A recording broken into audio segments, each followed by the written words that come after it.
မနက်ခင်းတိုင်းလှုပ်တဲ့အလေးချင်း၅ခုကျွန်တော်တို့ရဲ့ဘဝမှာအောင်မြင်ပျော်ရွှင်ဖို့အတွက်ဆိုရင်နေ့ရက်တိုင်းကိုအစကောင်းကောင်းနဲ့စတင်ဖို့ကအရေးကြီးပါတယ်။အဲဒီလိုအစကောင်းစေဖို့အတွက်ဆိုရင်မနက်ခင်းပိုင်းအချိန်တွေကအရေးကြီးဆုံးဖြစ်ပါတယ်။မနက်ခင်းပိုင်းအချိန်ကိုအကျိုးရှိအသုံးချနိုင်ရင်တစ်နေ့တာလုံးကိုယ်ရောစိတ်ပါတက်ကြွလန်းဆန်းစေမှာပါ။ဒါပေမဲ့လူအများစုကမနက်ခင်းပိုင်းအချိန်ကိုဘလို့စတင်ရမယ်မသိကြတာမျိုးအချိန်ကုန်သွားတာမျိုးတွေဖြစ်လေရှိပါတယ်။ဒါကြောင့်ဒီနေ့မှာတော့ကျွန်တော်တို့ရဲ့ဘဝကိုပြောင်းလဲပေးနိုင်တဲ့မနက်ခင်းတိုင်းလှုပ်တဲ့အလေးကျင့်၅ခုရဲ့အကြောင်းကိုမျှဝေပေးသွားမှာပဲဖြစ်ပါတယ်။ဒီလေးကျင့်ကိုနေ့စဉ်လှုပ်ဆောင်သွားမယ်ဆိုရင်သင်ရဲ့တနေ့တာဟာပို့ပြီးတော့အတိတ်ပဲရှိလာမှာဖြစ်သလိုရေရှည်မှာလည်းကျန်းမာပြီးပုံမအောင်မြင်တဲ့ဘဝတွေကိုပိုင်ဆိုင်လာမှာဖြစ်ပါတယ်။ဒီတော့အလေးကျင့်လေးတွေကိုတစ်ခုချင်းစီလေ့လာကြည့်ရအောင်။၁အိပ်ယာထတာနဲ့ရေတစ်ခွက်တောက်ပါ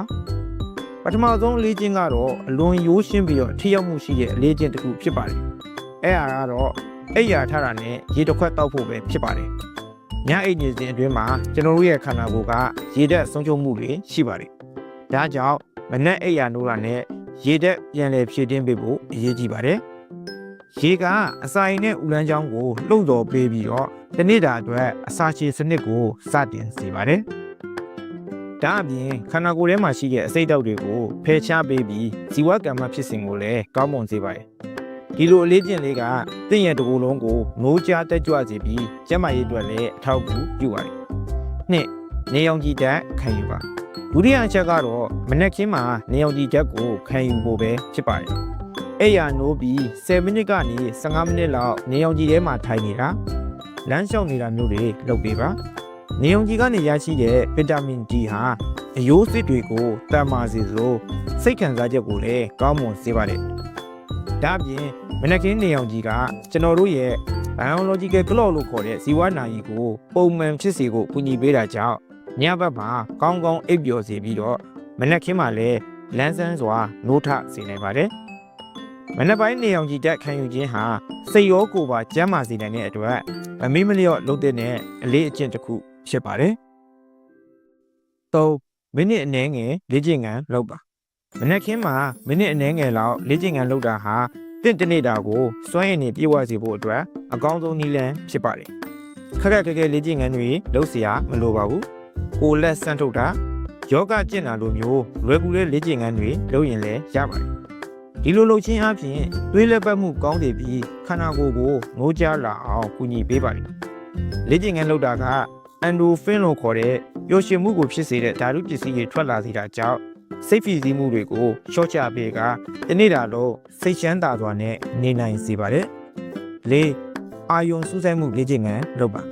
တနေ့တာလုံးအလုပ်တွေမစခင်စိတ်ကိုငြိမ်သက်အောင်ထားဖို့အရေးကြီးပါတယ်။ဒါကြောင့်အသက်ရှူလေ့ကျင့်ခန်းဒါမှမဟုတ်meditation လိုမျိုးတရားထိုင်တာမျိုးကိုတစ်နေ့ကို10မိနစ်15မိနစ်လောက်လုပ်ပေးပါဒီလိုလုပ်ရှင်းအပြင်စိတ်ဖိစီးမှုတွေ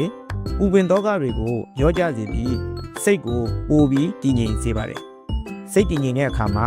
ဆုံးဖြတ်ချက်တွေချတဲ့နေရာမှာပိုပြီးရှင်းလင်းပြတ်သားလာမှာဖြစ်ပြီးတော့ဒီနေ့တာလုံးမှာကြုံတွေ့လာနိုင်တဲ့စိန်ခေါ်မှုတွေကိုကောင်းမွန်စွာရင်ဆိုင်နိုင်မှာဖြစ်ပါတယ်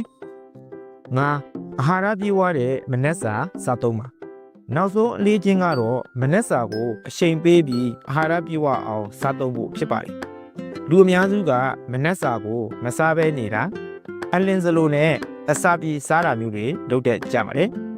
ဒါပေမဲ့မနက်စာဟာတနေ့တာလုံးအတွက်လိုအပ်တဲ့စွမ်းအင်ကိုထုတ်လုပ်ပေးတဲ့အရေးကြီးဆုံးအစားအစာဖြစ်ပါတယ်အာဟာရပြည့်ဝတဲ့မနက်စာစားသုံးခြင်းကအုံနောက်စွမ်းဆောင်ရည်ကိုမြင့်တင်ပေးနိုင်မှာဖြစ်ပြီးအလုပ်လုပ်တဲ့အခါပဲဖြစ်ဖြစ်စားတင်တဲ့အခါပဲဖြစ်ဖြစ်အာယုံစူးစိုက်မှုကိုပိုကောင်းစေပါတယ်မနက်စာကိုကြက်ဥပေါင်မုတ်အုတ်ကြုံနဲ့အသီးညံတွေပါဝင်တဲ့အစားအစာမျိုးကိုရွေးချယ်စားသုံးပေးဖို့အကြံပြုပါတယ်ဒီလေ့ကျင့်၅ခုကိုနေ့စဉ်ပုံမှန်လုပ်ဆောင်ဖို့လိုပါတယ်အစာပိုင်းမှာခက်ခဲနိုင်ပေမဲ့တဖြည်းဖြည်းနဲ့အကျင့်တစ်ခုဖြစ်သွားတဲ့အခါမှာတင့်ရဲ့ဘဝကိုကောင်းမွန်တဲ့ပြောင်းလဲမှုတွေဖြစ်ပေါ်စေမှာဖြစ်ပြီးတော့ကိုရောစိတ်ပါကျမ်းမာပျော်ရွှင်တဲ့ဘဝကိုရနိုင်မှာဖြစ်ကြောင်းအကြံပြုတင်ပြလိုက်ရပါတယ်။ဒါကတော့မနက်ခင်းနဲ့လှုပ်တဲ့အလေးကျင့်၅ခုနဲ့ပတ်သက်ပြီးတော့ကျွန်တော်ကပြောပြပေးသွားတာပဲဖြစ်ပါတယ်။ဒီအကြောင်းအရာနဲ့ပတ်သက်ပြီးသိချင်တဲ့အချက်တွေရှိသေးတယ်ဆိုလို့ရှိရင်လည်း comment မှာမေးခဲ့လို့ရပါတယ်အားလုံးကိုကျေးဇူးတင်ပါတယ်ခင်ဗျာ